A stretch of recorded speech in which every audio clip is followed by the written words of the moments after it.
आणि नाना तुम्ही direct dinosaur आणला हो. बरं हत्ती, अच्छा घोडा हत्ती डायनासोर. म्हणजे इकडं हत्ती आला घोडा आला, नानांनी डायरेक्ट डायनासोर आणला. म्हणजे मला सांगायचं एवढं की स्वप्न त्यांनी मोठे पाहिलेत.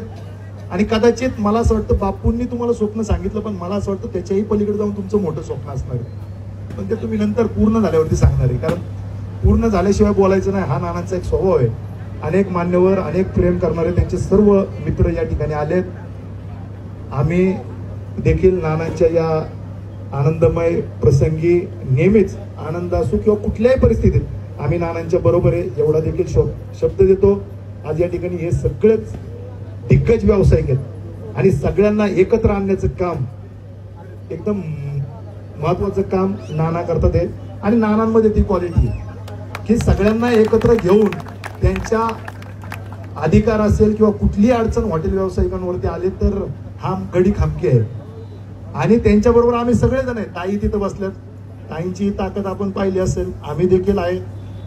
येणाऱ्या काळात असेच जर आपण एकत्र राहिलात तर एक मूड जर बांधली गेली तर ती सोडण्याची कोणाची ताकद होणार नाही. आज भाग्यश्री हॉटेलचे मालक आहेत या ठिकाणी नागेश भाऊ. अनेक विघ्न संतुष्टी लोकांनी त्यांना त्रास देण्याचं काम केलं, अनेकांनी त्यांना छळण्याचं काम केलं आणि छळतात ते. पण नागेश भाऊ या व्यासपीठावरनं सांगतो की एक भाऊ म्हणून तुमच्या नेहमी आम्ही बरोबर असणार आहे. तुम्हीच नाही, इथं बसलेल्या प्रत्येकाच्या बरोबर आम्ही असणार आहे. ताई देखील त्या ठिकाणी आहे. इथला समाज कसं शेवटी खऱ्याचा विजय होतो आणि तुम्ही खरं काम करताय, तुम्ही सगळेच मंडळी खरं काम करतात. काही व्हिडिओ आपण नुसती 1 मिनिटाची पाहतो, पण त्याचे परिश्रम अनेक वर्षाचे असतात. ही मंडळी काही एका दिवसात मोठी झाली नाही.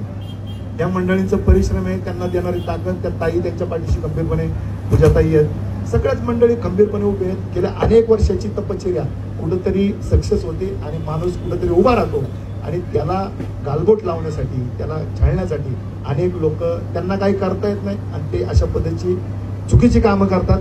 ही चुकीची प्रवृत्ती ठेचली पाहिजे हे आम्ही तुमच्याकडून शिकलोय. येणाऱ्या काळात ही अशी प्रवृत्ती आपल्याला ठेचायला लागणार आहे. त्यासाठी नाना आपण सगळ्यांना एकत्र घेऊन येण्याचं काम करावं. ही ताकद तुमच्या आई जगदंबेंनी दिलेली आहे आणि तुमच्या माध्यमातून आम्ही सर्वजण त्या सर्व व्यावसायिकांच्या बरोबर आहे.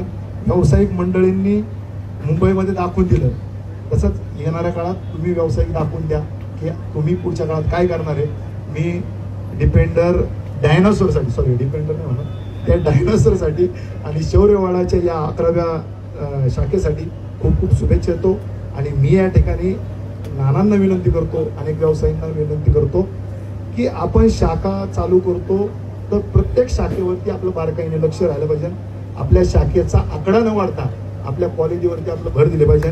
एवढंच फक्त लक्षात द्या की ह्या ज्या 11 शाखा होतील किंवा अनेक शाखा नाना आपल्या होतील तर एकही शाखेला कुठंही खंड नाही पडू देणं ही आपली जबाबदारी आहे.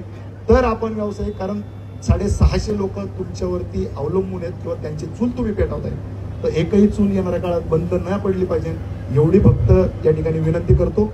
आणि प्रत्येक हॉटेल व्यावसायिकाला सर्वांची या ठिकाणी माफी मागून, ताई नंतर आशीर्वाद देतीलच, सर्वांची या ठिकाणी माफी मागून मी या शौर्यवाड्याला आपल्या सर्वांच्या वतीनं शुभेच्छा देतो. आणि टायगर ग्रुपचे राष्ट्रीय अध्यक्ष पैलवान तानाजी भाऊ जाधव हे देखील या कार्यक्रमाला येणार होते, त्यांच्या वतीने देखील मी शुभेच्छा देऊन आमच्या नानांना या ठिकाणी भावी वाटचाली शुभेच्छा देतो. धन्यवाद. धन्यवाद आदरणीय